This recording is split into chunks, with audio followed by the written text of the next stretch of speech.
जय गुरु जी। आज दोपहर में ऐसे ही लेटते हुए मैं मेडिटेशन कर रही थी और शुक्राना कर रही थी, क्योंकि आज एक आंटी अंकल मेरे घर आए थे और उन्होंने कहा कि गुरुजी ने हमारे को 7 मई को बोला था कि आंटी के लिए प्रे करनी है, लेकिन पर्दे के पीछे बैठ के, और जो वो प्रे है उसके बारे में आंटी को नहीं बताना, जब वक्त आएगा तो मैं बताऊँगा। गुरुजी ने उनको बोला। तो वो तब से प्रे कर रहे थे, लेकिन पर्दे के पीछे थे, किसी को बताना मना था। गुरुजी ने कहा ये प्रे गुप्त है, तुम मेरे लिए कर रहे हो, और मेरे लिए जो प्रे कर रहे हो मुझे जहाँ पहुँचानी होगी मैं पहुँचा दूँगा, और वक्त आने पे तुम्हें बताऊँगा किस किस को पहुँचानी है, ये भी मेरा ही काम है। उन आंटी ने बोला ठीक है। वो आंटी शायद गुरुजी से डायरेक्ट बात करती है, उनका कनेक्शन लगा हुआ है। उन्होंने 7 मई को मुझे कॉल भी किया था। खैर, जय गुरु जी ये विश किया था, लेकिन सबके पीछे क्या मतलब था ये तो मुझे नहीं मालूम। आज जब मैं असलियत जानी, आज 18 सितंबर है, एंड 7 मई और 18 सितंबर में ऑलमोस्ट 4.25 महीने होते हैं। वो आंटी मेरे घर आई और सुबह उनको गुरुजी ने विज़न में बोला जा आंटी नू लड्डू खुआया। तो मेरे को लड्डू खिलाने के लिए मेरे घर आई। आके उन्होंने सारा सत्संग सुनाया। काफ़ी देर तक हम सत्संग करते रहे। हमने लंगर खाया।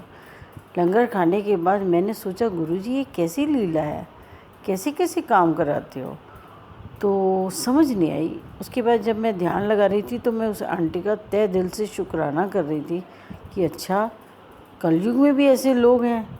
तो कहते हैं गुरुजी आगे से, हाँ ऐसे लोग हैं, लेकिन उनका अता पता सिर्फ मुझे पता है, क्योंकि कौन समय किसी को दान कर सकता है ये सबकी बस की बात नहीं है।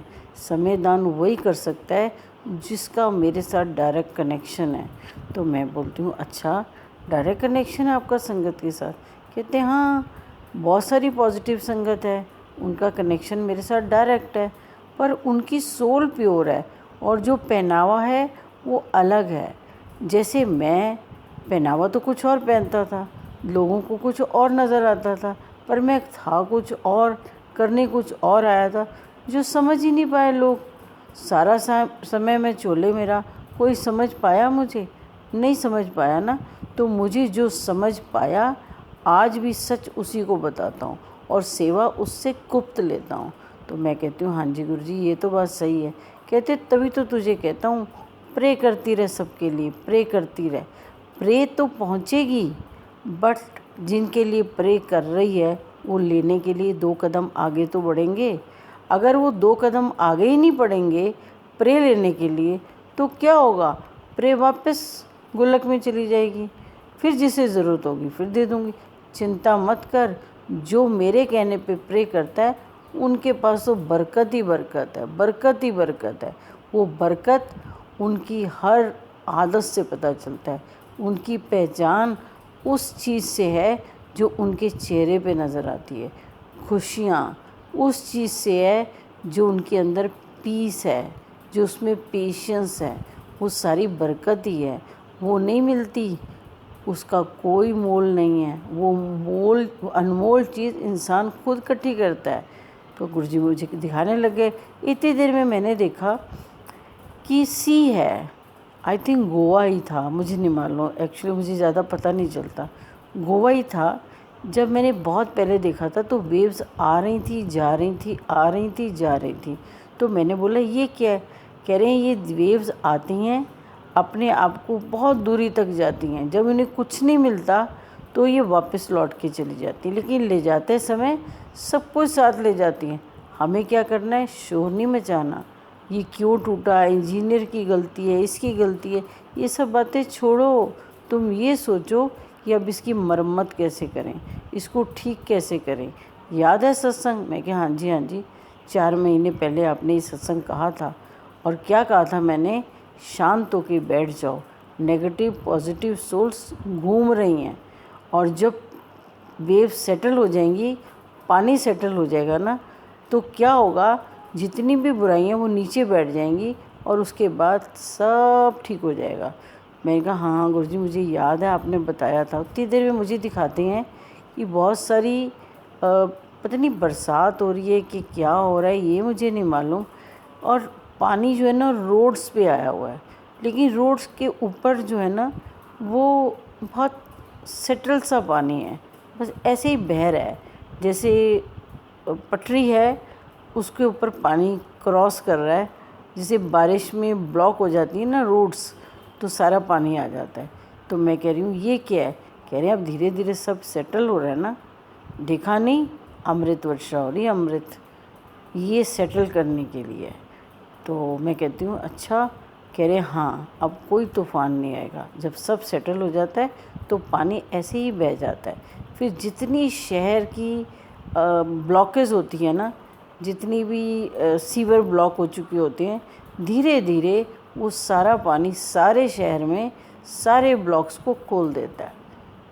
अगर कर्मचारियों ने काम ठीक से किया है तो वो ब्लॉकेज खुल जाएगी और साफ़ हो जाएगी और नालियाँ भी साफ़ हो जाती हैं। लेकिन अगर कर्मचारियों ने काम ही सही से नहीं किया तो पानी इकट्ठा हो जाएगा, फिर और मज़दूर बुलाओ, उन पानी को निकालो, बस ऐसे ही दुनिया लगी रहती है। तो इसलिए अपनी ब्लॉकेज खोलो और अपना रास्ता साफ़ करो, ताकि जो भी तुम्हारे लिए प्रे कर रहा है वो सीधे तुम्हारे अंदर चला जाए। तुम्हारे अंदर जब वो प्रे जाएगी, तुम्हारे शरीर की जितनी ब्लॉकेज है ना वो सारी खुल जाएगी। तभी तो तुझे स्पीड ब्रेकर क्रॉस करने के बाद जब तूने हाथ डाला था तो तुझे हाथ की रेखाएं चमकती नज़र आई थी ना। मैं क्या, हाँ जी, साफ़ पानी था ना, इसीलिए नज़र आई थी। अगर गहराई में जाओगे भी और पानी साफ़ होगा तो ये समझ आ जाएगी कि कितनी गहराई है। और अगर पानी साफ़ ही नहीं है और सब कुछ गटर शटर भरा पड़ा है तो गहराई भी नहीं पता चलेगी और सफाई भी नहीं पता चलेगी। उसमें तो जितना मर्जी डोलते रहो, रास्ता भी नहीं मिलेगा। इसलिए गुरु के सागर में ये सारी बुराइयाँ, सारी चीज़ें सब साफ़ हो जाती हैं और एक समय आता है जीवन इतना सुंदर हो जाता है। तभी तो मैं बार बार लोगों को दिखाता हूँ सुंदर सुंदर बगीचे, गार्डन, फ्लावर्स, बहुत सुंदर झरने बह रहे हैं। वो एक ऐसी नगरी है जो गुरु ने बनाई है। वो तो तुम्हारे को एक मैं अपना एक तरीका दिखाता हूँ कि यहाँ तक मैंने सारी संगत को लेके जाना है और वो लेके आ रहा हूँ। पर वो वही संगत रास्ता देख सकती है जो किसी के लिए प्रे करती है। जब प्रे करती है और उसको गुप्त रखती है तो मैं कहती हूँ अरे वाह गुरुजी, ये तो बड़ा अच्छा सत्संग है, बहुत ही प्यारा है। कह रहे और क्या, मैं एक सत्संग किसी संगत का सुना के दूसरी संगत को रास्ता दिखाता हूँ, यही मेरा काम है। मेरी कोई किताब, मेरे कोई प्रवचन कुछ भी नहीं है। बस तू अपना सत्संग सुना किसी को तो दूसरे वाले को उसमें अपना आंसर मिलेगा। उसका जितना लेवल होगा ना वैसे ही आंसर वो ढूंढेगा। जिस समय उसको समझ आ गई रास्ते की, गुरु की पहचान हो गई है, तो वो उसमें आंसर नहीं ढूंढेगा। वो ये सोचेगा अरे वाह कितना सुंदर कनेक्शन है, मैं भी अपना कनेक्शन ऐसे ही बनाता हूँ। बस वो कनेक्शन बनाते जाओ और सीधे ऐसे चलते चले जाओ। बड़ा आसान है ज़िंदगी, बहुत आसान है, एम कॉम्प्लिकेट की हुई है। बस यही कहने आया हूँ कि अपने रास्ते चलो और साफ रास्ता बनाओ और लोगों को भी साथ चलो, लेके चलो। क्योंकि जब आप आगे चले गए हो तो संगत इकट्ठी करो, संगत को वहाँ तक लाओ, तो आपको भी प्रैक्टिस हो जाएगी। अगर नहीं करोगे तो कोई बात नहीं, थोड़े दिनों में अभिमान हो जाएगा, फिर वापस चले जाओगे। फिर पाने के लिए सारी मेहनत करनी पड़ेगी। इतनी मेहनत करी है, इतनी आगे आ ही गए हो तो सही से ही चलो ना। अपने आप को पक्का करना चाहते हो तो बार बार टेस्ट देते जाओ। और संगत के जो भी चीज़ें हैं, चाहे वो बुराइयां हैं, चाहे वो उल्टी सीधी बातें आपसे करें, उन्हें सहो, कोई जवाब मत दो और आगे चले जाओ। तुम्हारा रास्ता भी पक्का हो जाएगा और टेस्ट में अव्वल आओगे, अव्वल। तो मैं उन अव्वल लोगों की संगत बना रहा हूँ। मेरी संगत तो मुट्ठी भर है, बस ढूंढ रहा हूँ उस मुट्ठी भर संगत को एक जगह जाऊँ और मुट्ठी में उठाऊँ और ले जाऊँ। क्यों? क्योंकि जितने भी जो संगत नहीं है, मतलब उनको तो पीछे छोड़ दो ना। क्योंकि जब मैं लेके जाऊँ उनमें से कोई ऐसा ना हो, जिस ग्रुप को मैंने बिठाया है वो पूरा ही लेके जाऊँ, किसी को छोड़ के ना जाऊँ। बस समझ लो 7 जन्म कट गए। ऐसे धीरे धीरे कई जन्म कटते चले जाएंगे और पता भी नहीं चलेगा और सबको जीने की एक राह मिल जाएगी।